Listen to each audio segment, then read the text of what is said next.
వాడు పరిశుద్ధుడవుతాడని గోళీల ఆటల్లో కొండంత సత్యం చాటావు ఓ సాయి మమ్ము సాకావు మా సాయి వాసనలు వేరైన వర్ణాలు ఎన్నైన పూలన్నీ ఒకటంటివి నిన్ను పూజించ తగునంటివి మా తడిలేని హృదయాల దయతోటి తడిపి కలుపుల్ని తీసేస్తివి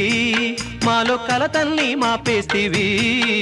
మా పాపాల తొలగించు దీపాల నీవే వెలిగించినావయ్యా మమ్ము కరుణించినావయ్యా జన్మ జన్మాల పుణ్యాల పంటల్లే నిన్ను దర్శించినామయ్యా మేము తరించినామయ్యా